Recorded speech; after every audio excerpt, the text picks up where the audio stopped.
be in a position, please God, to actually complete this mimer. So that's a good thing. Let's briefly look at what it is that we've done so far. So what have we done so far? We have learned that there's a Mishnah. The Mishnah says, Kol Yisrael yesh lahem chelek la'olam haba. Every single one of us has a portion in the world to come. Okay, that's very nice. And then we have to understand, so what is this world to come that we're speaking about? We have to understand what it is. So we say, what is the world to come? The world to come refers to after the coming of Mashiach, during the period of the resurrection of the dead. That's what we call Olam Haba, the world to come. That immediately raised a question for us, because we do know that there's an experience called Gan Eden. And Gan Eden is reserved for neshamas after they pass away. And one of the things that we know is that Gan Eden, not every neshama will necessarily share the experience of Gan Eden, and not every neshama will necessarily experience it in the same way. Plus, we also learn that within Gan Eden, there are many levels, and in order to transport yourself, or in order for the neshama to move from one level to the next level, takes a tremendous amount of effort. There's a shedding of the previous state. There's an amud, this spiritual column that the neshama has to go through. So we need to understand how it is that Gan Eden has so many entry requirements and so many details for how the neshama will move from level to level to level, yet Olam Haba, which is after Mashiach comes, and is this incredible revelation of godliness, is somehow open to everybody. That did not seem to add up for us. So we began to explain a number of things that would help us to put this into context.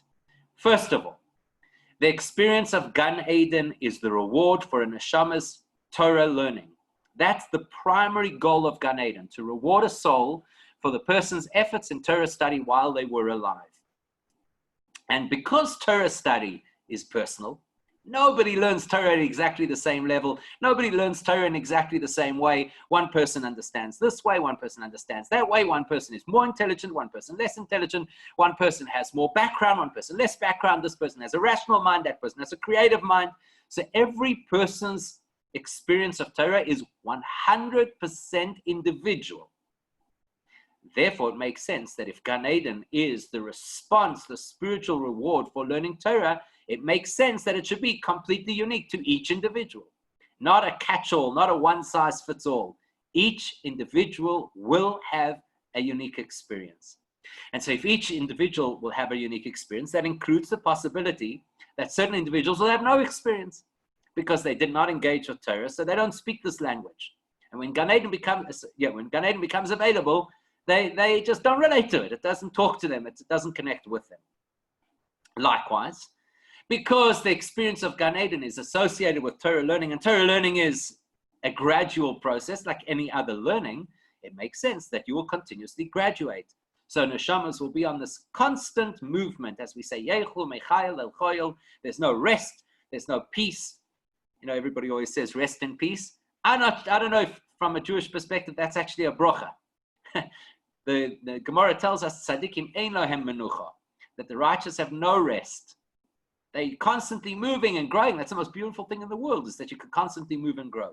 However, because it is personal and because it is gradual, so therefore you can expect that there are times where neshama has to move beyond, it has to mature beyond, it has to leave behind what happened in a previous state and a previous level in order to be able to access and to appreciate the next level.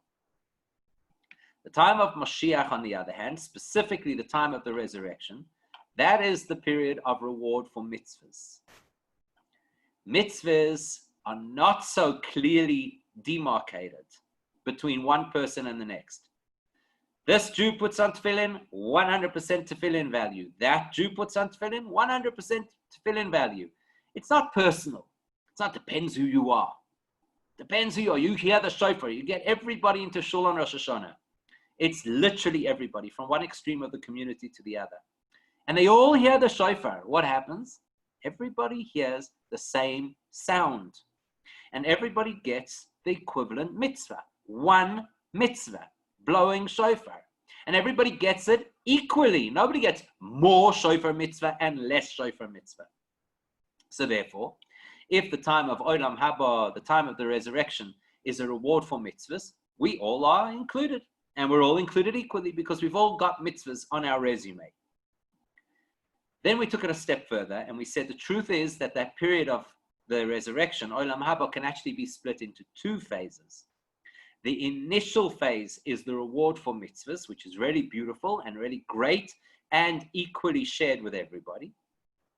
And then there's an even deeper experience of that period, which is where Hashem reveals not just the fact that he loves us for having done his mitzvahs, but the fact that he loves us because we're us.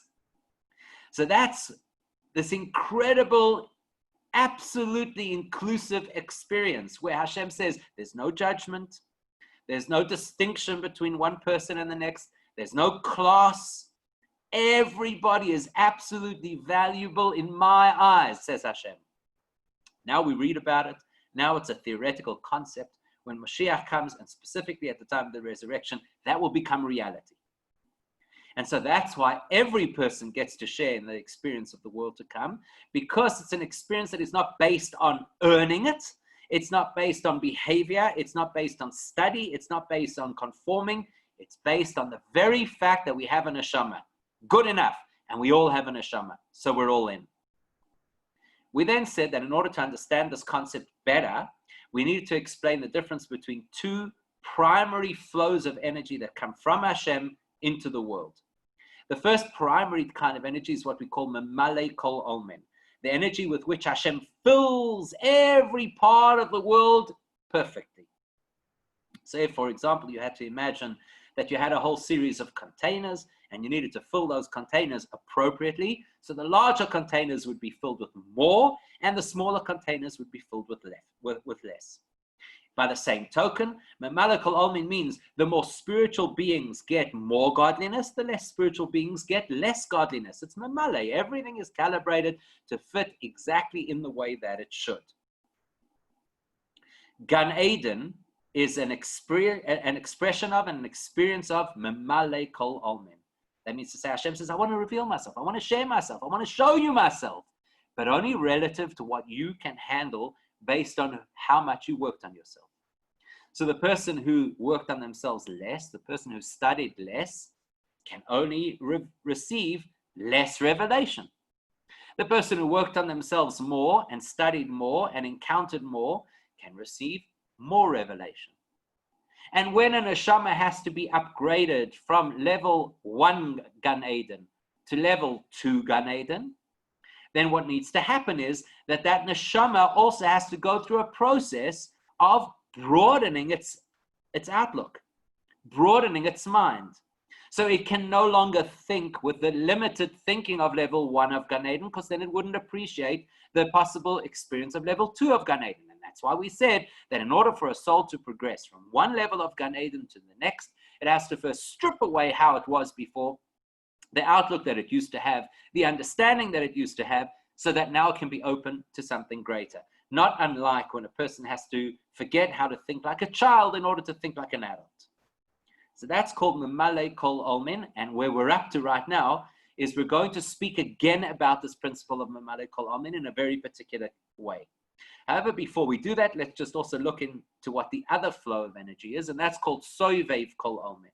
Soivev means that it's an energy from Hashem that is beyond. It cannot be calibrated. It's not suited to the individual. It's Hashem revealing himself, so to speak, as he is, not as we are. So when Hashem expresses memale kol omen, he wants to know, who are you? What can you handle? How much intensity before you fry your brains? Okay, that's how much I'll give you. Soivev kol omen is, this is me. This is me. I don't get into the nitty-gritty of you're this capable, you're that capable, you have those limitations, you have achieved this, you haven't achieved that. I am sharing me. Now, the upside of that is that when Hashem speaks, so to speak, from his perspective, then my failings are no longer an issue, because he's not trying to fit into my world. So if my world has problems, that's not going to interfere with the fact that he wants to express himself. So when we talk about the revelation of Hashem that will happen in the time of the resurrection of the dead, that's what we're talking about, where Hashem is going to express himself and share himself regardless, this is key, regardless of where we're up to, regardless of whether we're ready or not, deserving or not. Okay, so that's kind of what brought us up to this point. We also learned in this paragraph, so we're in paragraph Vav, which you can see on the screen. And what we learned in this paragraph is that when King Solomon was able to give 3,000 different parables on any given topic, that was a good way of understanding Memale Kol Almin. I could speak to 3,000 different levels of human being, and they'll all get it exactly as they need to get it. So we're about just less than halfway down this paragraph. You'll see towards the end of the particular line I'm referring to, there's a number 43 for the footnotes, and then there's the beginning of a bracket. So we're going to start inside that bracket. We can now, based on what we've spoken about specifically in this paragraph about the Memale Kol Almin, calibrated, personalized version of divine revelation, we can now understand something that is quoted in many places in Chassidus, שגם האבוי ומשה רבינו שיושבים בגן עדן העליון יוסר מגימל אלפים שנה יבואו להסלבש בגופם. It's quite an intriguing concept. We've already described that Gan Eden is a place of divine revelation. We've also described that that divine revelation is relative to how much effort a person employed while they were alive. So when you and I get into Gan Eden, it will be a much lower entry level than, let's say, for example, when Moshe Rabbeinu got into Gan Eden, because he had experienced Torah at the highest possible level.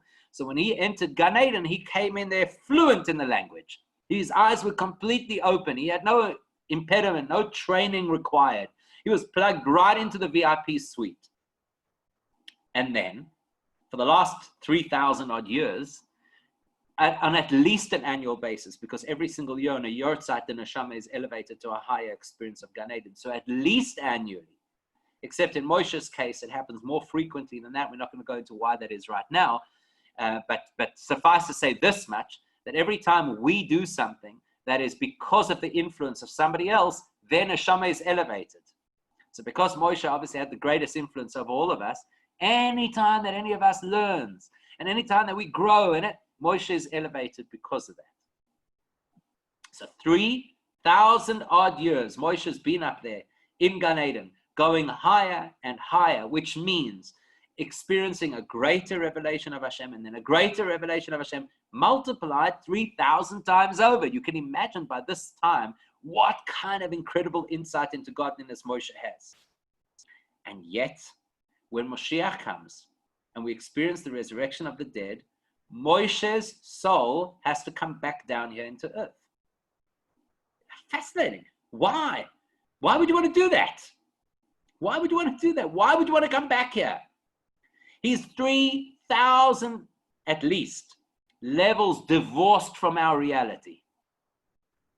Let's just put this into context for 1 second. For 1 second. So they tell a story of two neshamas that meet in the corridors of heaven. One neshama is on its way back from earth, just finished its life and it's now going to Gan Eden.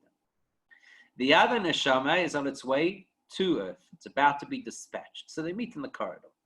So the new neshama says to the old neshama, quickly, I've got 10 seconds. Tell me something about what life will be like on earth. So then old neshama says, well, when you go down to earth, you can buy a pair of tefillin for about 6,000, 7,000, 8,000 rand. What? Unbelievable. Do you understand what tefillin can achieve? Do you understand the spiritual realms that it opens, the connection that it makes between a person and God, something that is unavailable here in heaven? Fantastic. And he goes rushing off, so excited to be a citizen of this world. And the old soul shouts after him. He says, hey, I haven't yet told you how difficult it is to earn 6,000, 7,000, 8,000 rand. In other words, they're two totally different realities. There's a heavenly reality and there's an earthly reality. And the fact is that the minute you move from the one reality in either direction, you move from the one reality to the other reality, you very quickly forget what it was like in the other reality. And those things are suddenly no longer valuable, or other things become valuable.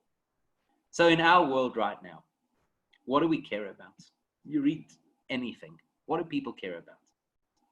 People care about money. People care about having experiences. I want to go to this place so I can experience that culture. I want to have this kind of a car because that will give me these safety features and a smooth driving experience. I want to have this kind of clothing because whatever. That gadget, these are the values that we have in this world. How do you assess that somebody is successful in this world? Because either they're very well known and they have who knows how many people following them on social media, or because they have a lot of money, or because they've invented or created something. That's how people are rated in this world. That quiet person who sits in the corner at shul and nobody barely acknowledges them, that person's not such a big chap in this world. So a person goes one level up, and then Shama leaves this world and goes to Shamayim. What happens in Shamayim? They arrive over there and say, okay, what have you got? What have you brought us? So me, I own 3 different multinational corporations. I have X amount of money in my account. I have this kind of share portfolio. I have a holiday home in the south of France. I drive this kind of a car. I have this many people who love me. I say, Shkayach, thank you very much. Unfortunately, none of that is currency in this reality. Okay, so what is valuable in this reality? Did you help people? Did you grow as a human being? Did you learn? Did you fulfill what the Torah expects of you? Did you do any of those things? Oh, that little guy in the corner of shul, remember the guy that you never deigned to look at because he's such a big deal? He's got the currency. He's got the currency for this world. Initially, it's quite a shock, as you can well imagine. What?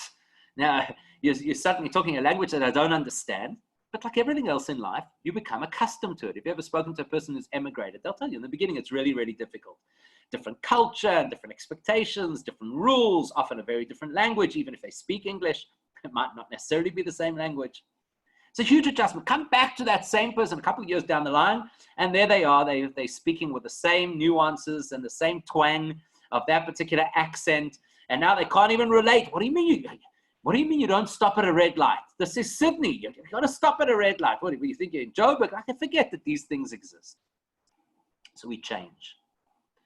The longer a person lives in a new environment, the more divorced they become from the old environment. Why on earth would Moshe want to come back down here?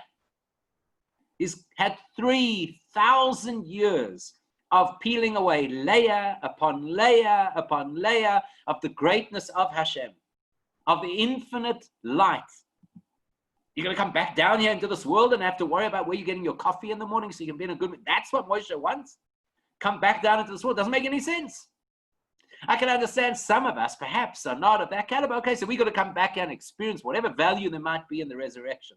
But Moshe Rabbeinu, Avraham, Yitzchak, Yaakov, Sarah, Rivka, Rachel, Leah, these great personalities, they have to come back down here into this world to get some kind of a benefit that their incredible, powerful souls could not get in Gan Eden. Doesn't seem to make sense. Why is it? So he explains to us over here,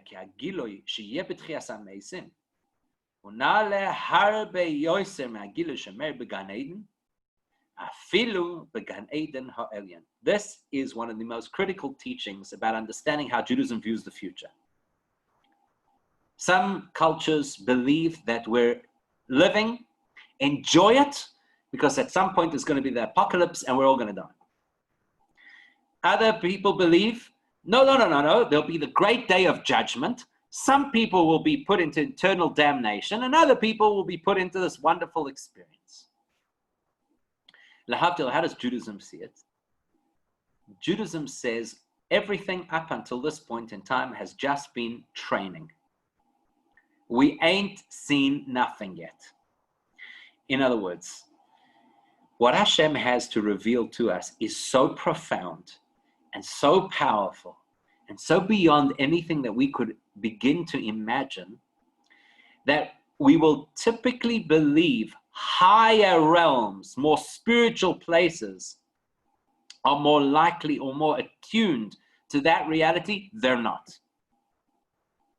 That's what we've got to get into our head. They're not. What does it mean they're not? So probably one of the most important things that we talk about a lot in Chassidus is to understand the concept of being infinite. So I know some of you have, we've done this together before, so we'll revise it. But the concept of infinity is very simply as follows. If I have in my bank account 100,000 Rand, and you have in your bank account 1 million Rand, you are more wealthy than me. Is it possible that in a day, a week, a month, a year, that could reverse? Of course it's possible. Because I could earn another 1 million Rand, and then I'll be ahead of you. Or God forbid, you could lose money and you could go behind me. So the nature of anything that is finite is that even though the one is ahead of the other, the one is better than the other, the one is higher than the other, they are relative to each other. And as long as they are relative, you could catch up, you could overtake, you could fall behind. All of those things are relevant. But what happens if you and I together, we each have 1 million Rand in our account, and then we meet somebody who, through some incredible, miraculous, supernatural experience, has infinite money.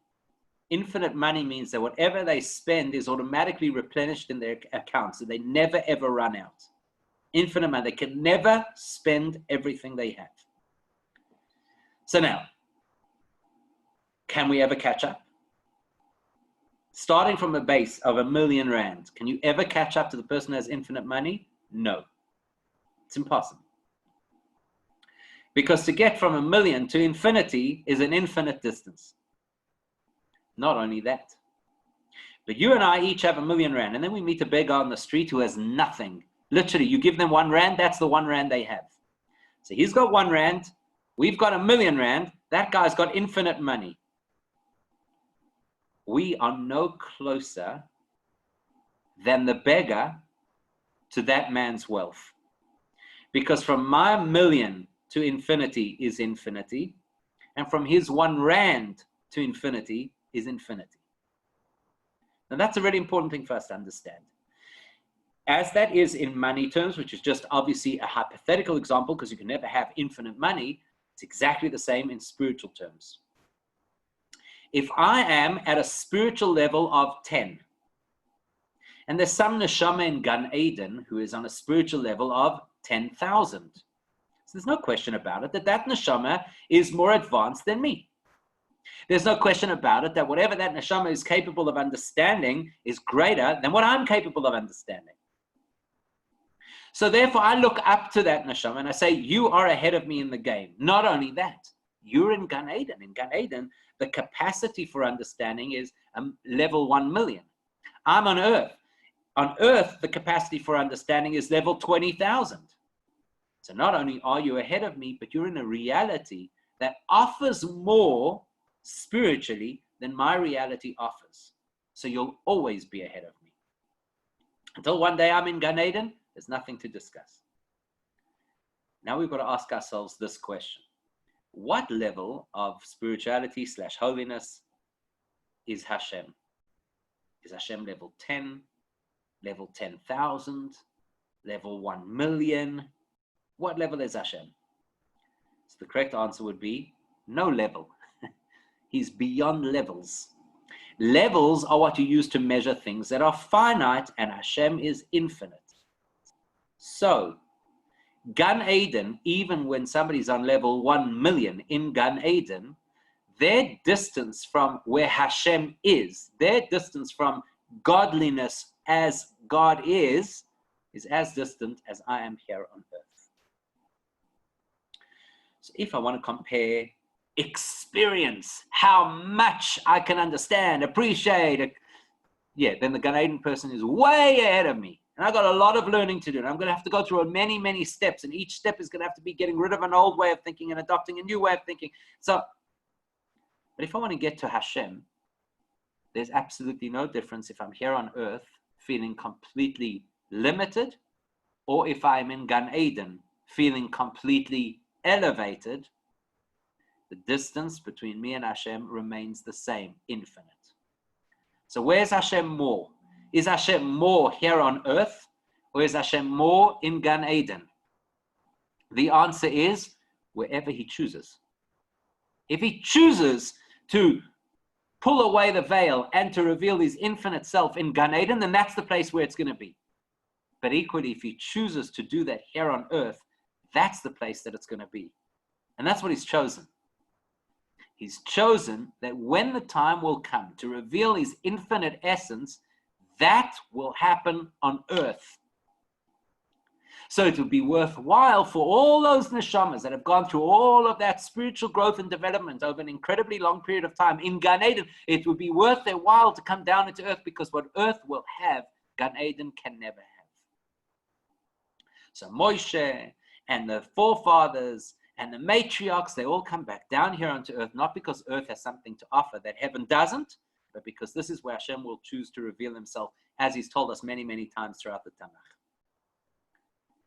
Now, to understand that a little bit better, we're going to just focus in on the words for a moment. Why is it that we specifically say that those great souls are up in heaven and have been in Gan Eden for 3,000 years or more? Why is the period of time that important to us? Why don't you just say for millennia? Why 3,000?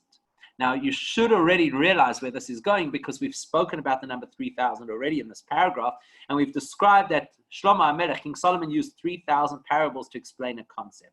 This is now, so to speak, the reverse. So, yesh loymar, the Gimel Alofim Shona, hen dugma shloishes Alofim Moshel, shem keneged Gimel Olam es Bria Yitzira Asiya, the B'chol Olam yesh 1,000 madregos. In the same way as we've spoken about the fact that King Solomon's brilliance was his ability to take a concept and bring it down level by level by level by level, 3,000 levels down, we're now going to have our first real insight into what the significance of 3,000 is. Except that here we won't be talking about bringing it down, we'll be talking about rising up. So if the teacher can teach 3,000 parables, the student wants to then climb 3,000 levels of understanding. That's basically the concept. All of reality as we know it falls neatly into three categories, which we call the spiritual realms: Bria, Yetzira, and Asiya. Bria is the realm of the most incredible spiritual beings, including the greatest angels and the most elevated neshamas. So when we speak about Moshe and the forefathers and the matriarchs being in the highest levels of Gan Eden, they're actually tuned into this level called Bria. One layer down from that is what we call the realm of Yetzira. Yetzira is also a very spiritual place. There are lesser angels there, and that's where most souls spend their experience of Gan Eden. So what distinguishes Bria from Yetzira is the degree of divine revelation. Asiya, which is the lowest of the three realities, that's a reality that, generally speaking, is clueless about anything divine. And guess what? That's actually where we live. Now, numbers in Judaism are very significant. The number that is a complete system is 10. 10 is the number of a complete system. So Hashem creates the world using 10 utterances. He gives us a Torah that is founded on 10 primary laws. He designs a neshama that has 10 soul powers, and he runs his entire existence of 10 sephiros, 10 divine radiations.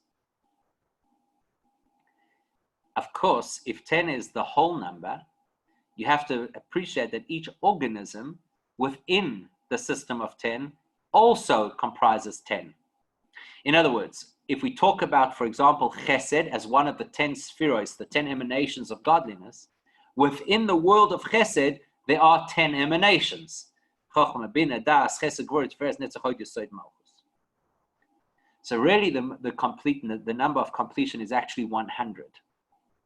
Because 100 talks about how there are 10 facets to everything that exists, and within those 10 facets, there are 10 facets. That's why, for example, when we talk about a person reaching spiritual perfection, it's associated with the age of 100. So Abraham, at 99 years old, still has to take the radical decision to have a bris. 99 means not yet at the point of perfection.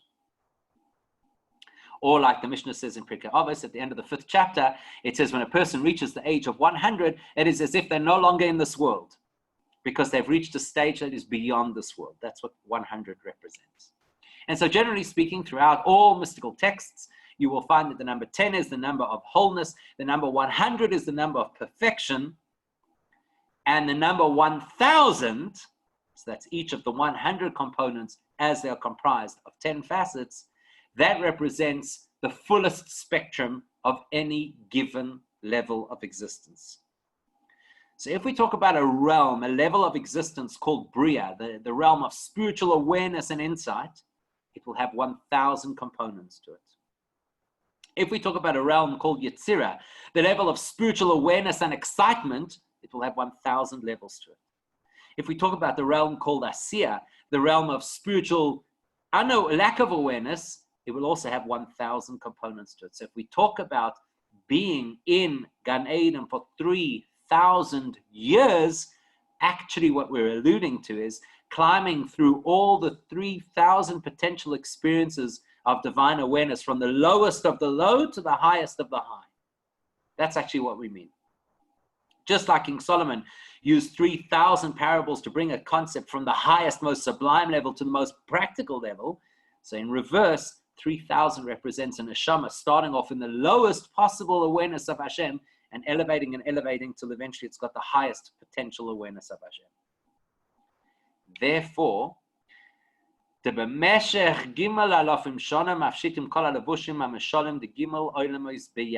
a soul has experienced 3,000 years of Gan Eden, and not just experienced it in a passive way, but experienced it in a dynamic way, like a soul of the caliber of Moshe would experience, then that means that neshama has pulled down 3,000 different levels of obscuring, 3,000 different metaphors that have hidden the real story, 3,000 layers of obscuring.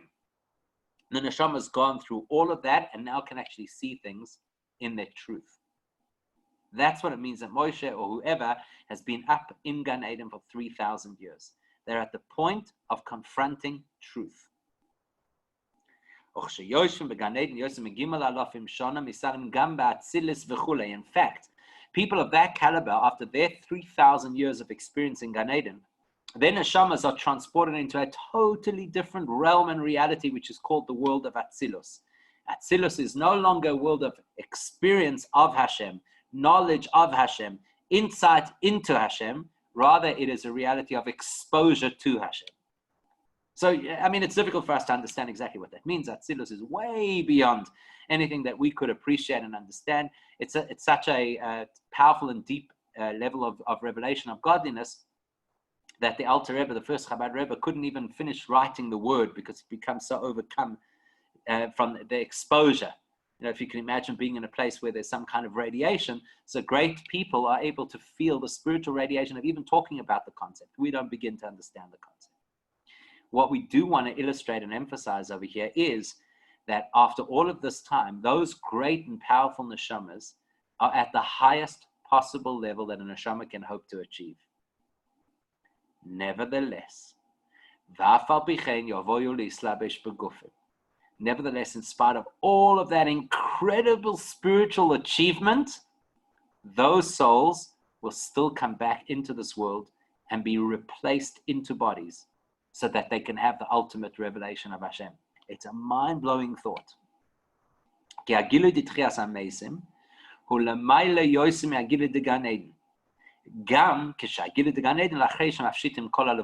Why? Because fundamentally, the divine revelation that will take place at the time of the resurrection after Mashiach comes will be exponentially greater than any revelation that any neshama could ever experience in Gan Eden, even if that neshama had pulled away every level of obscuring that might exist. In other words, if you've got a neshama that is in touch with the highest degree of divine revelation that Gan Eden could potentially offer, which is something you and I will never begin to scratch the surface of, that's nothing compared to what that same neshama will experience once Mashiach comes and it is restored to a human form. Okay. All of this was parenthetical. Remember, this is all one big bracket. Why did we have this conversation? Because we're trying to make a distinction over here between the experience of Gan Eden and the experience of what will happen when Mashiach comes. And one of the biggest distinctions that we wanted to draw was that in Gan Eden, in order to elevate yourself from one spiritual level to the next, there is a grading process. And part of that grading process requires that the neshama gets rid of old thinking in order to be open to brand new thinking.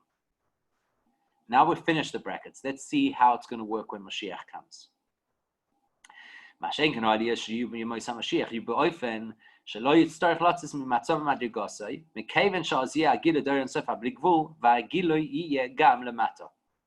going to happen in the time of Mashiach is fascinating.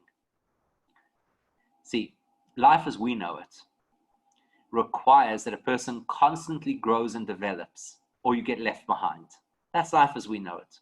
You know, there's a certain period in a person's life where people step in and they help us and they guide us and they teach us and they hold our hand, and that's how we grow and develop. But then you become an independent, mature adult, and now it's your responsibility. And if you don't grow and if you don't learn, you fall behind. So, for example, if you had somebody who went to medical school and they qualified and they were really good at what they did, but they don't keep up with current medical journals, and they don't know what's happening in the world of medicine, eventually they'll become irrelevant.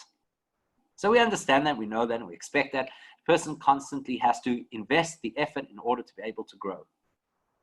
The uniqueness of Mashiach is that at the time of Mashiach, there'll be growth without that need for investment. Now, a lot of people find that quite disconcerting, because that sounds like, are you telling me we're not going to grow? Are you telling me we're going to be kind of static when Mashiach comes? No, not at all. It just means it won't have the stress that is normally associated with growth. Not everybody embraces the lessons that cause growth. We're happy to grow, but why did it have to be through so many difficulties? Why did I have to go through this in order to grow? Why couldn't it just be smooth sailing? There are times in life where incredible growth happens because of amazing, beautiful things that happen. Yes, of course, people grow because of challenge. Yes, of course, people grow out of loss. Yes, of course, people grow when they have to reassess their values and their priorities. I mean, look at the world right now. There's a tremendous, tremendous opportunity for growth, should we choose to take it, because we're being forced to reassess how everything works in life. And yet some people shrug their shoulders and say, this is just terrible and I can't wait for it to end, and don't see the opportunity for growth. That said, there are other opportunities that come up in life that are completely positive. A person, for example, grows by becoming a parent. Great bracha, what a beautiful thing. You've been given this incredible gift of a child. It's unbelievable. It gives nachas in a way that a person could never have imagined. And you grow from it. Not all growth has to come through challenge and adversity. There's definitely the possibility of smooth, comfortable, happy growth. So Gan Eden, which is still operating in a realm of divine revelation where everything is calibrated and everything is designed for the individual, there the growth requires some level of stress, because the individual has to change to key into the next level. The levels are there if you're ready for them, and if you're not ready for them, you have to work to become ready for them. However, the experience of Mashiach is that there'll be a revelation of godliness that is not dependent on your readiness, that is not limited by your limitations. It will just flow. It will just, so constantly on a daily basis, we'll be growing, developing, opening our eyes to new realities just without the stress. It's like, if you can imagine being, sometimes you get into it, right? You get into your stride. Things are just working. They move from one thing to the next to the next. You feel that it's so enriching. You feel that it's so uplifting. You feel that there is growth, and thank God it's not taking all the frustration that usually comes with growth. That's the kind of thing that will happen when Mashiach comes, except much, much more so. So, is that the full story? Do we now understand how it all works? Have we now comfortably said Gan Eden is a place of graded, calibrated, personalized divine energy, which requires the person to be ready for it? Mashiach is a revelation of, so to speak, one size fits all, godly revelation on his terms. So it's irrelevant where you're standing. Okay, there we go. We've packed it all up. We understand. We get the difference. But there's still more. And so he wraps up the Maimer by telling us so far we've spoken about Gan Eden versus the time of Mashiach. This Maimer was supposed to tell us about Olam Haba, what happens once Mashiach is here. We move to the next phase. We have the resurrection of the dead, and everybody is included. What happens then? So paragraph Zion, which is the final paragraph of the Maimer.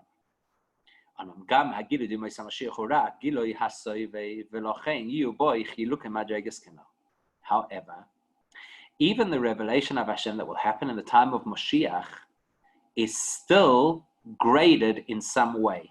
Why? Because we spoke over here about growth.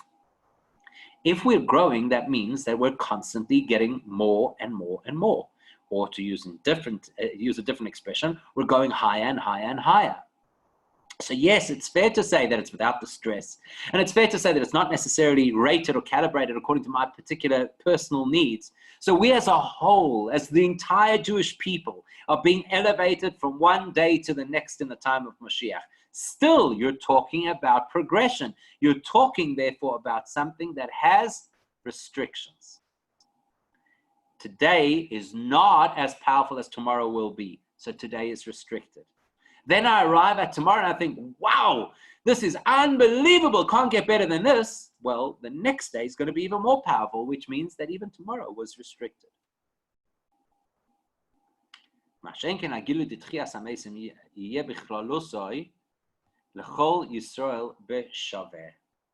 However, what's going to happen at the time of the resurrection is that there will be this, so to speak, automatic, collective, consistent experience of godly revelation.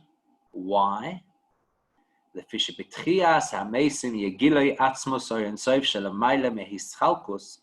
Because what will be revealed in the time of the resurrection is Hashem's essence. Okay, we need to understand this. Now we have three terms. Memale kol almin, that's where Hashem chooses to reveal himself in a way that is designed and suited and calibrated for the individual, what you can handle as you are. Then there's a greater level called soivev kol almin. Soivev kol almin is, I am going to expose you to godliness as I am, even if you're not ready for it. So the expression, if you translate it, is that which surrounds all of the worlds. Or to use language that you and I can relate to, greater than us. And now we've introduced a new concept, which is Hashem's essence. Let's try and understand this. So in our relationships with people, we have various relationships, and most of our relationships are a memale kol almin relationship, which means I only share with you relative to how valuable you are in my life. So it's what we call the need to know basis. Some people, how are you? Fine. That's it. Or as we say in South Africa, fine, thanks, and you? Which basically means, leave me alone, I'm not interested in discussing this. That's what Malak called me. You're not that close to me, I'm not sharing that much with you. Somebody else comes along and asks you, so how are you? Spill your guts. Because this is somebody you trust, somebody you know, you have a deep relationship, you know that you can share the stuff with them and you will get the support that you need. That's a memale kol almin reality. It's relevant, it's relative, it's calibrated, it depends on the nature of our connection. So that's Gan Eden. Depending on your relationship with Hashem, that's how much Hashem is going to give you. Then there's something called soivev kol almin. You know what soivev kol almin means? It means this. Let's say that you've just got the most amazing news. Amazing news. Birth of a grandchild.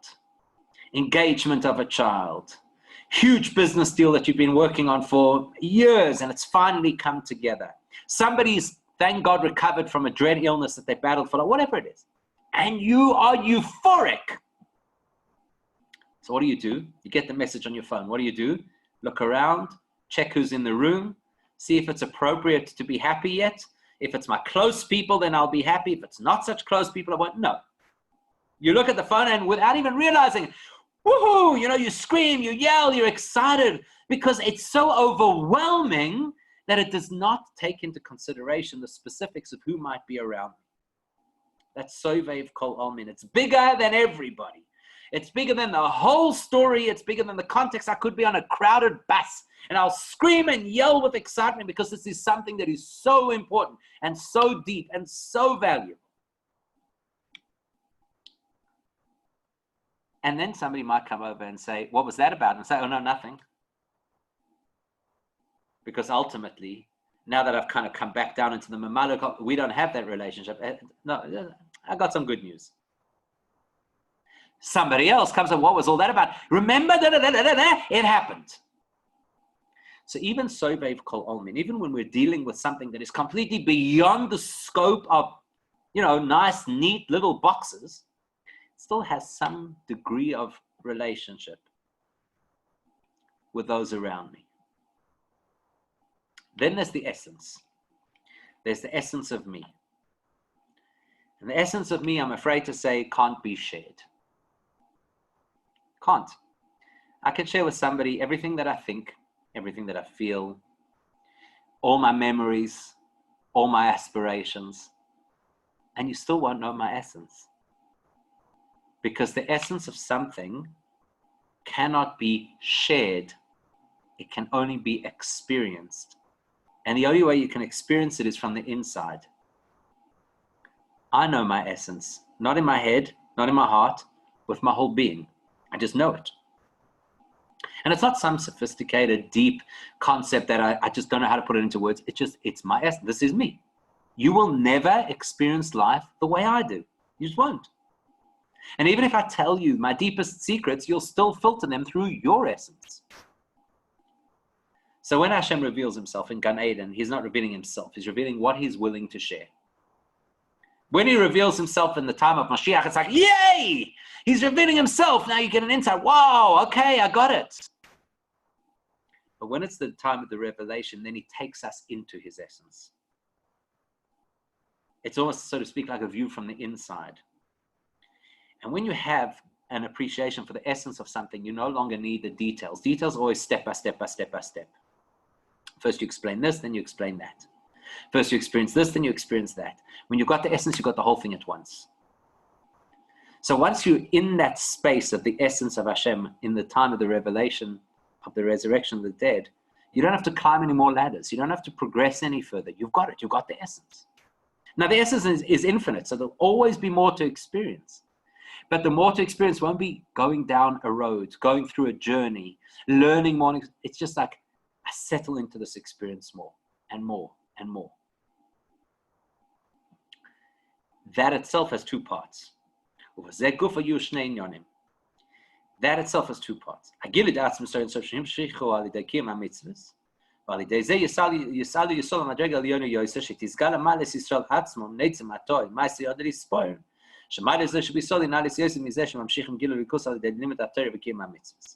It's going to happen in two phases.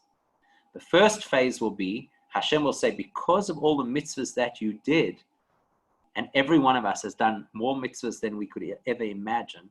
So he'll say, because of the mitzvahs that you have done, you are now in touch with my essence. And because of that, you'll get in touch with your essence. In other words, we tend often to think about our relationship with Hashem as being a reward or consequence relationship. If we do what we're supposed to, he'll be good to us and he'll give us the things that we want. If we don't do what we're supposed to, he might withhold things from us. And so kind of we think of us and Hashem as having some kind of a distance between us. And sometimes the distance is less and sometimes it's more. What's going to happen at the time of Mashiach is we'll not only be, specifically at the time of the resurrection, not only exposed to his essence, but exposed to our essence. And then suddenly we discover we were never distant. We could never have been distant. We felt distant. We imagined distant.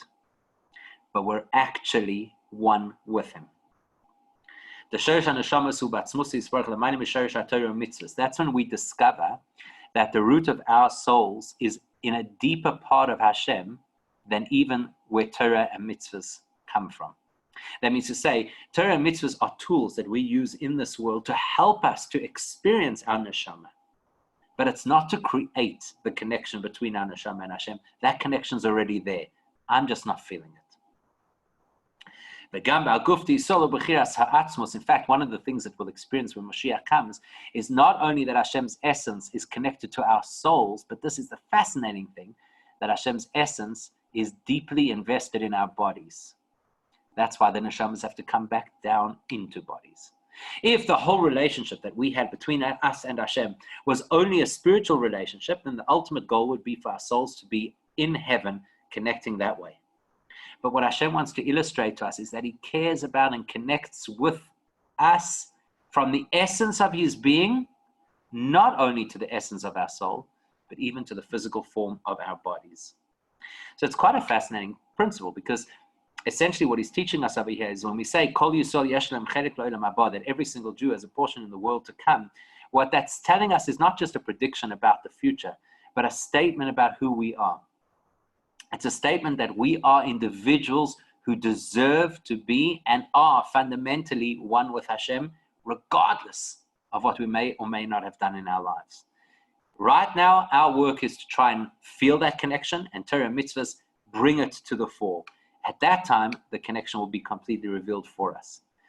So we hope, obviously, that that experience shouldn't be way off in the future, that rather we should have the coming of Mashiach immediately, and we should go very quickly from the initial stage of Mashiach to the advanced stage of Mashiach with the time of the resurrection, and through that, not only be able to read about this concept in a book, in a mimer, because that's always nice, but rather to experience it firsthand, which please God should happen immediately.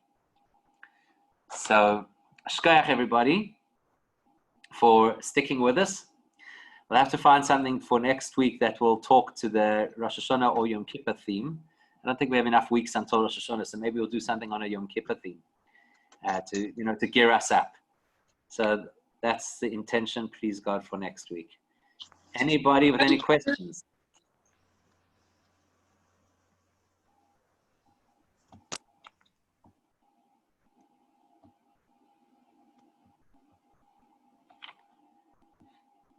Okay, seems all quiet.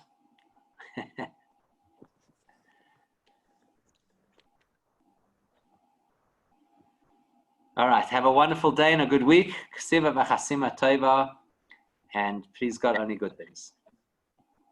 Amen. So thank you, Rav. Thank you. Thank you. A million. Magnificent. Thank you. Wow. Thanks. Sure. Absolutely amazing.